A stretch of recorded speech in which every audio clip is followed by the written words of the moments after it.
Thank you for joining us. At IFCU with this new edition in our Foresight webinar series. Our subject today is the impact of online learning and teaching. Of course, it's not a new subject since online courses have been around and constantly expanding for well over a decade.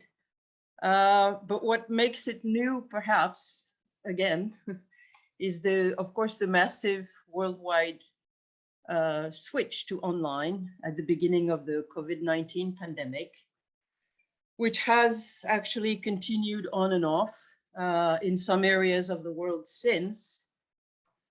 And it's really pushed the subject of online learning and teaching back to the forefront of the issues that the higher education sector is faced with at this time.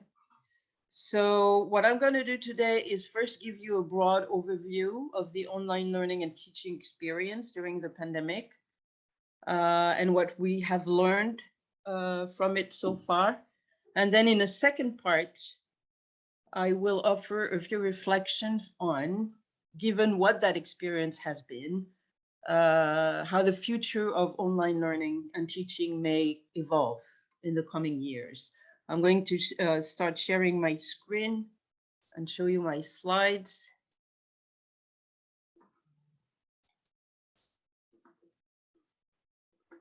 Let me move this over here. Okay.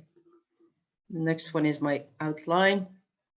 Very simple, 2 parts. Past and future, basically the past 2 years and what that may mean for the future. Let's start with possible lessons from online learning and teaching during the pandemic. So, as I said earlier, before the pandemic, online course offerings had kept expanding since they began to appear with MOOCs over a decade ago. But most universities across the world, I think it's fair to say, had been slow to adopt that format, save for a few pioneers who began to specialize in that. Even actually for just a portion of their programs. The reasons are varied. It was in part because of the financial costs involved, of course, not affordable by all institutions. And in part, and I think that's also a very strong reason, because of widespread skepticism, institutional skepticism, in particular among faculty, about the benefits of the format. And then the massive move to online in the early weeks of the pandemic, which affected 220 million students across the world, was itself, in terms of quality of the content delivered, the delivery itself, very uneven, with most institutions either poorly equipped technologically to make the switch, or instructors unable to do more than just lecture online the way they were used to in person, basically transfer their traditional lecturing to an online format without making any other changes. And very often, of course, the reason why most institutions across the world did not go into online before the pandemic was a combination of both these factors, of both hurdles, to a smooth transition that could provide a good experience for all involved. In particular, the inability of most faculty to meet the challenge of going online in ways that were as beneficial to the students as in person drew heavy criticism in the literature. I'm talking about the professional literature, which it is one of my jobs to constantly survey, constantly review. According to one scholarly article on the subject that was published in February 21, it's an article by Justin Reich. He's an educational researcher at the Massachusetts Institute of Technology. It was published in an education journal, February 21 then, and I'll give you one quote. Here's the article, and you can see the quote at the bottom. The appeal of conducting class in a reasonably familiar way won out over bold visions to reimagine online teaching and learning. This article is based on a number of surveys that investigated the first few weeks or the first few months of the pandemic, the, of course, massive switch online, and then the quality of the teaching and the learning, of course, during that period. Regarding students, the move to online unsurprisingly served to underscore the inequality in internet access and availability of computers, of tablets, of smartphones, as well as in living conditions allowing for satisfactory learning. And this is, of course, within given countries, but even more so across regions worldwide. All in all, the experience was often looked upon as, the experience I'm talking about, weeks on end of ongoing 100% distant learning. Altogether, I think on the whole period, I'm talking really about the early phase of the pandemic, the experience was often looked upon as draining for both students and instructors, with fewer educational rewards and benefits for students. Of course, teachers' exhaustion, but I think we can also talk about students' exhaustion compared to the face-to-face experience. That's when everybody started talking about Zoom fatigue. And that was the case for instructors as well as students. Many institutions at that time publicized their intention, at least after a few months of that, their intention to mobilize whatever resources were necessary to improve the quality of this mode of delivery, not just through technological investments, which of course are indispensable, but also by providing training for instructors to enable them to adapt their contents, their mode of teaching, to engage students with the online format. In brief, to put in place entire digital projects. This could be read through the literature after about 3 or 4 months of the pandemic, once everybody understood that this was there to stay, at least a few more months, if not years. And there was wide speculation that at any rate, the traditional lecture format, as in an auditorium with a professor on a podium, the sage on the stage, if you want to use that expression, and whether that was online or back in person, when conditions would permit, there was wide speculation that this was already becoming a thing of the past. And once the pandemic was over, that format would completely disappear, whether in person, once again, or online. Why? And this, of course, did not start happening with the pandemic, this perception of simple lecturing, traditional lecturing. But of course, it was, as many other things, as many other trends that had begun to develop before the pandemic, this one also was accelerated. The idea being that it's no longer suited to the learning skills or learning needs of the digital native generation, because it relies on passive listening, on lack of interactivity, because it lasts for at least 2 hours. It doesn't match the learning path of this generation, this young generation anymore. The surge of interest worldwide early into the pandemic in remote courses and short study programs of all types. I'm talking here about the general public, not specifically a student public. That also signaled there was a huge surge early into the pandemics. Of course, people stuck at home with lockdowns began to investigate what were the online possibilities, the online offerings for either single courses or short programs in order to try and get some kind of qualification, certificate, acquire some new skills.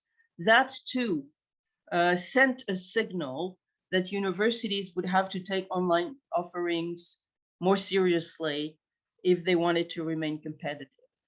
And that's, of course, in the longer term. Now, for a more focused look at the learning experience online during the pandemic, I think it's useful to turn to some surveys that were carried out with students and faculty. Unfortunately, available surveys don't cover all regions in the world, but we have some data from the United States, the European Union, Central and South America, and the United Kingdom. So I'm going to go into that a little bit. First, a Wiley Education Services survey that was conducted in the US in September 2020 among 4,280 students and almost 499 instructors. This one is actually funny because it highlighted stark differences in perceptions, in how students on the one hand and instructors on the other actually perceived their teaching and learning experience. Here's the kind of recap slide for this survey. Only 37% of surveyed instructors agreed with the statement that their students had somewhat not learned as well as in person, of course, while the figure for students saying that they had definitely not learned as well was 45%. So you can see the gap right there. Interesting, revealing this gap in perception here between faculty and students.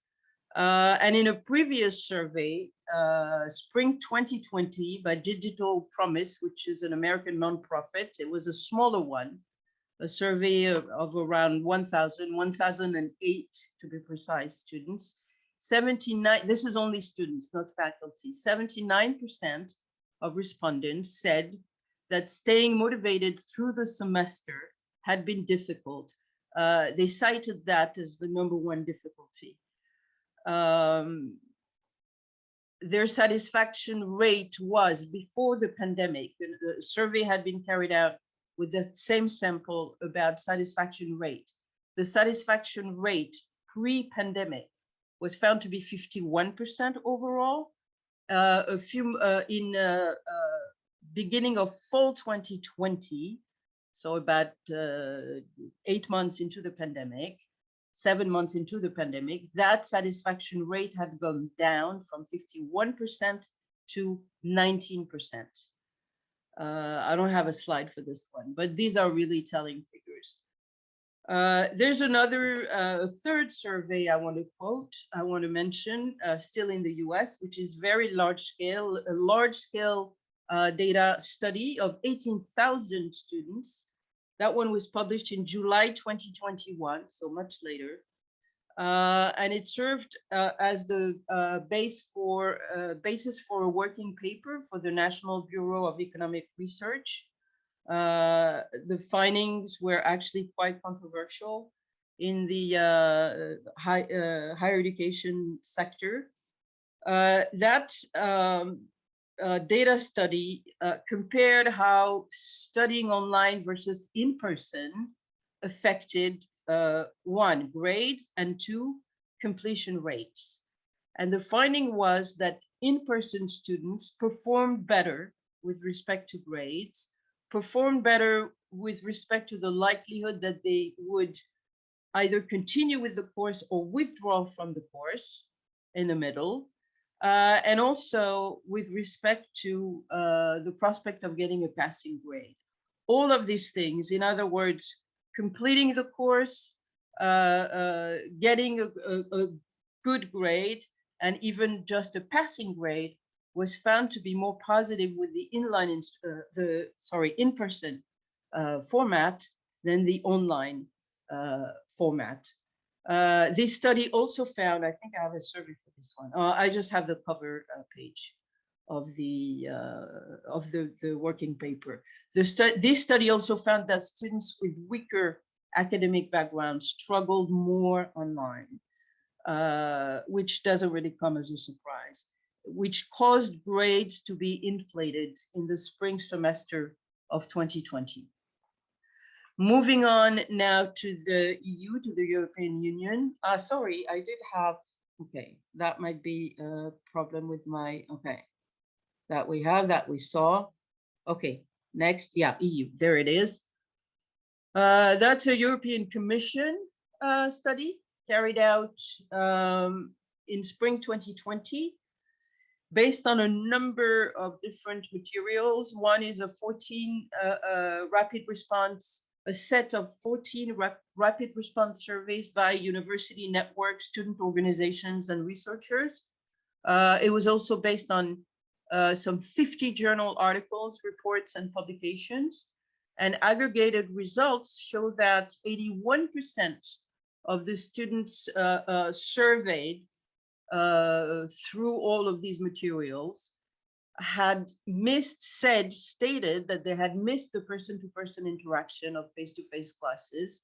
And 47% of these students believed that their academic performance had changed for the worse with the switch to remote. Next, we move to Central and South America. That's a EY Parthenon Education Survey. That's a global consultant that conducted a survey in Mexico, Colombia, and Peru. It was done in April 2020. The survey involved almost 4,800 students. And the findings were that 60% of the students said that they believed that they could learn more in person than online. And 55% believed that the quality of education was higher in person, citing in particular the difficulty of staying focused, one, and the lack of personal attention from instructors online, two. And finally, a huge survey in the UK, this one with more positive overall results, but it's really the only one. It's the one that stands out. It was carried out by JISC. It's a consultant with 26,000 students. So that's a huge sample in fall 2020. And the results showed that 68% of respondents found the quality. You can see there the categories: best imaginable, excellent, good. If you combine the first three categories in terms of quality of online and digital learning, as you can see, overall quality of online and digital learning, combining all three categories together, you find that 68% of students were, we can say, satisfied with the overall quality of online learning. That combines, again, the first three categories: best imaginable, excellent, and good. With students, nevertheless, in the same survey, citing technical issues, difficulty in concentrating, fatigue, mental health issues, which are of course topics that popped up virtually everywhere in virtually every survey, regardless of where it was conducted and when, during that period between the onset of the pandemic, the massive move online between March and April 2020, and a year later. As you can see from the results of these surveys, and as is clear from the broader professional literature on the subject, the lessons to draw from online learning and teaching during the pandemic can, I think it's fair to say, only point to mixed results. And I'm not even going to get into other dimensions of the issue here, such as the problem of how to adjust tuition fees to an online format that multiple residential universities experienced, or another important subject, the surge in cheating and plagiarism that the online format generated among students almost everywhere. Okay, I'm leaving these aside, but these were also byproduct of the massive move online. So the question is where that leaves us if we try to look at the post-pandemic future of online learning and teaching, which takes me to my second part: how COVID will shape or reshape the future of online learning and teaching. Now, going back to the early weeks of the pandemic and looking at the first assessments of the massive switch to online across the professional literature, the dominant scenario, very clearly, the broad landscape that most observers believed would emerge from the pandemic was clearly one of dramatic disruption, something like an abrupt, giant transition to a new mode of academic content delivery from which there would be no return. I'll show you just a tiny example, an article in the New York Times published on June 5th, 2020, and look at the heading, look at the title. The author is Robert Frank. He's an economist from Cornell University. And he says, and that's the title, "Don't kid yourself, online lectures are here to stay." And he's not an enthusiast. Of course, he's a professor himself, and he switched to online like everybody else, didn't like the experience. So he's skeptical about the benefits, but his reasoning is economic. And his reasoning, which you find in this article, is something that was really cited very, very often across the literature as a reason why there would be no going back to as much, at least to as much in-person teaching as existed before the pandemic. And the reason cited, most often cited, was the idea that multiple colleges and universities across the world would realize through that experience of the pandemic, of online teaching during the pandemic, the economies of scale, the economies of scales that could be achieved through the offering of online programs. For very simple, for reasons that are easy to understand, even if you're not an economist, which I'm not, which is simply that the fixed cost of producing online courses, the cost of producing online courses are fixed. The cost per student then go down, increasingly go down as more and more students enroll in any given course. And of course, with an online course, the enrollment is virtually limitless if you have the capacity, which is of course not the case at all for an in-person course.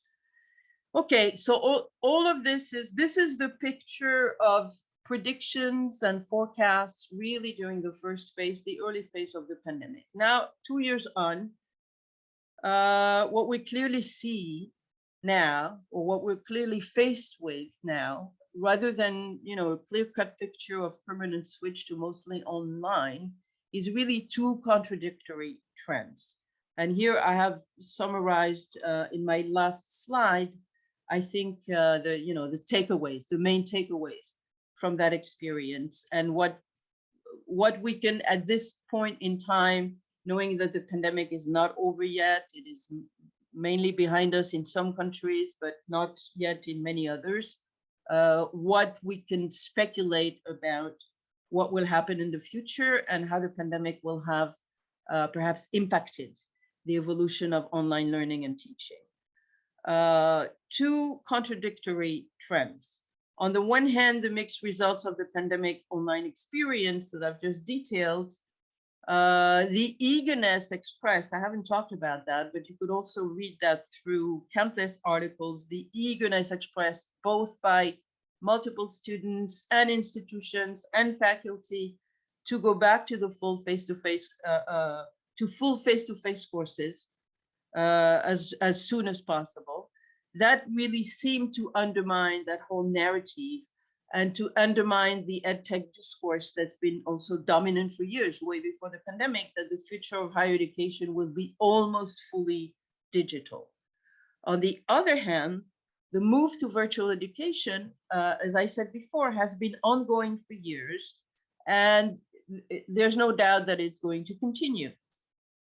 So the most likely scenario seems to be a scenario of higher education and learning that will become probably vastly hybrid, perhaps even hybrid by default. Flipped classes, for example, that have existed for years will become more common.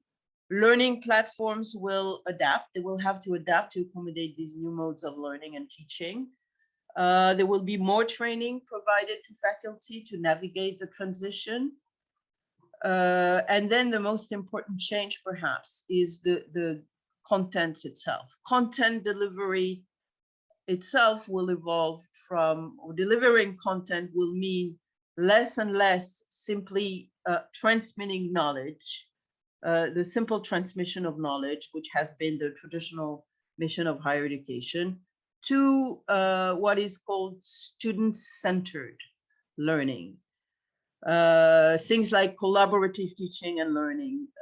Some of the items you have there on the slide: short online videos, online workshops, gamification. Gamification is a recurring theme, as of course, pushed by the edtech industry, but as one main argument to keep students engaged.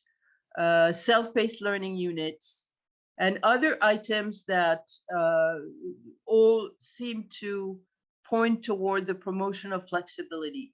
Their main advantage being that they can be tailored to the different learning needs and abilities of students, of diverse students, through artificial intelligence. And then for the most advanced,